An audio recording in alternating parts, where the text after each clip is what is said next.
علیکم ورحمۃ اللہ تعالی وبرکاتہ۔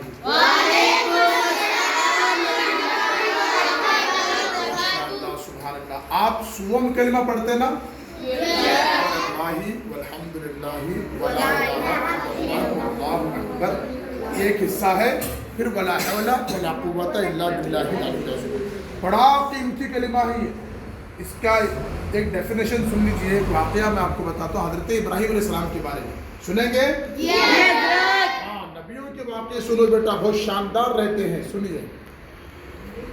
حضرت ابراہیم علیہ السلام کو اللہ تعالیٰ بہت بکریاں، بہت گائے بیل بھینس اور بہت زیادہ اونٹ اتنے دیے تھے، بڑے بڑے ریوڑ تھے، ٹھیک ہے۔ اللہ تعالیٰ نے فرمایا، فرشتوں سے کہا، اس نے کہا، اللہ نے کہا، جن سے کہا؟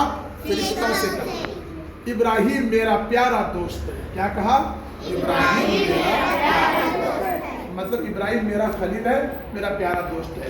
فرشتوں نے کہا، اے اللہ، بکریاں بھی عطا کیا ہے، گائے بیل بھینس بھی ان کو بہت سے دیے ہیں، اونٹ بھی دیے ہیں، وہ تو دوست بنے گا ہی، پیارا دوست ہوگا ہی۔ تو اللہ نے فرمایا، کیا امتحان لینا چاہتے ہو میرے دوست ابراہیم علیہ السلام کا؟ تو تم جاؤ، انسانی شکل میں جاؤ، فلاں فلاں کام کرنا۔ حضرت ابراہیم علیہ السلام کھیت میں بیٹھے ہوئے تھے، جانور سب چل رہے تھے، اچانک فرشتہ انسان کے لباس میں، انسانی بھیس میں فرشتہ آیا۔ کہاں پہ آیا؟ حضرت ابراہیم علیہ السلام کے قریب میں آ کر کے جھاڑیوں میں بیٹھ گیا، چھپ کے بیٹھ کر کے پڑھنے لگا۔ کیا پڑھا؟ تیسرا کلمہ، سبحان اللہ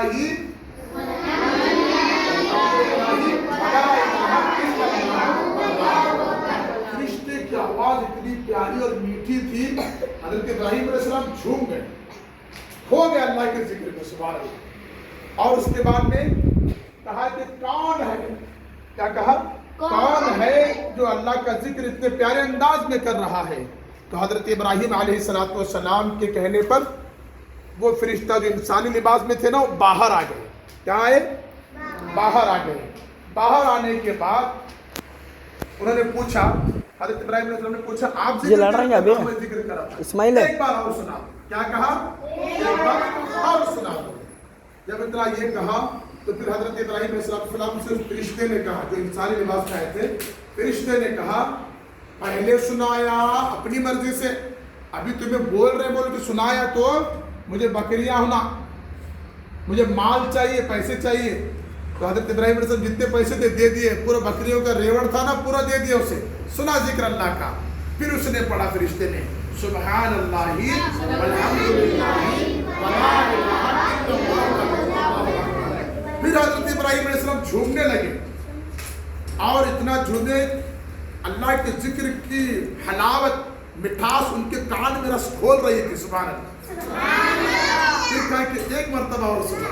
کیا کہا؟ ایک مرتبہ اور سنا، سبحان اللہ۔ پھر اس نے کہا، بکریاں تو دے دی، ابھی گائے بیل بھینس بھی دے دو، پورے گائے بیل بھینس تیرے لے جا، مگر اللہ کا ذکر سنا۔ پھر اس نے پڑھا، سبحان اللہ والحمد للہ ولا الہ الا اللہ۔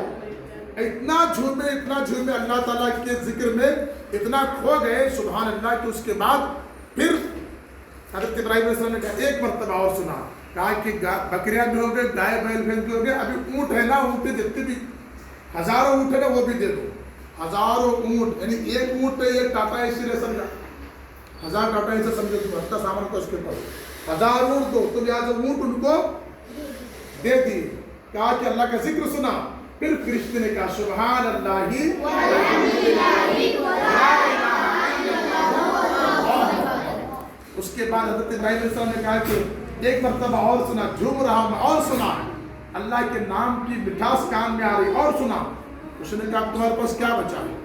بکریاں بھی گئے، گائے بیل بھینس بھی گئے، اور اس کے علاوہ اونٹ بھی چلے گئے، کیا بھی نہیں تمہارے پاس؟ اب حضرت ابراہیم علیہ السلام نے کہا کہ آپ کو ان گائے بیل بھینس اونٹ بکریوں کو چلانے کے واسطے کوئی نوکر تو ہونا نہیں، خادم تو ہونا نہیں، کام کرنے والا تو ہونا نہیں، میں کام کروں گا، بس تو مجھے اللہ کا ذکر سنا دے، میں یہ کام کروں گا، تیری غلامی میں آ جاؤں گا، سبحان اللہ۔ یہ سننے کے بعد فرشتہ رونے لگا. فرشتہ میرے در دامنی پہ نہ جا. جب ہم کیا بولتے ہیں آنسو بہائیں تو فرشتے اس سے وضو کریں. سمجھا؟ فرماتے ہیں کہ اب فرشتہ انسان کی شکل میں تھا نا، تو اصل شکل میں آ کر کے بولتا ہے کہ حضرت ابراہیم علیہ السلام سے واقعی میں اللہ تعالیٰ نے امتحان لیا تھا، یہ سارے جانور آپ کے ہی ہیں، اللہ کے ذکر میں آپ ایسا نہیں ہے کہ بکرے ملے بول کے اللہ کا شکر کرتے ذکر کرتے، ایسا نہیں ہے. گائے بیل بھینس ملے بول کے ذکر کرتے، پیسہ مال روپیہ ملا مالدار ہو بول کے اللہ کا ذکر نہیں. کچھ نہ بھی ہو تب بھی اپنے آپ کو بھی گروی رکھ کر کے آپ اللہ کا ذکر کرنے والے ہیں. سبحان اللہ. تو کتنا کلمہ بچوں آپ نے پڑھا نا، اس کی وجہ میں نے بتائی. سبحان اللہ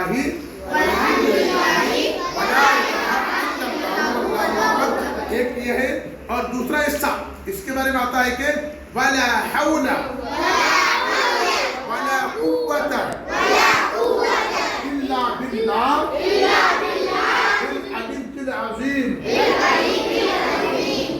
اس کا مطلب یہ ہے کہ نیکی کرنے کی مجھ میں طاقت نہیں ہے، گناہوں سے بچنے کی قوت نہیں ہے، الا باللہ، مگر اے اللہ تو اگر کرم فرما دے تو ہم گناہوں سے بچ بھی سکتے، نیکی بھی کر سکتے.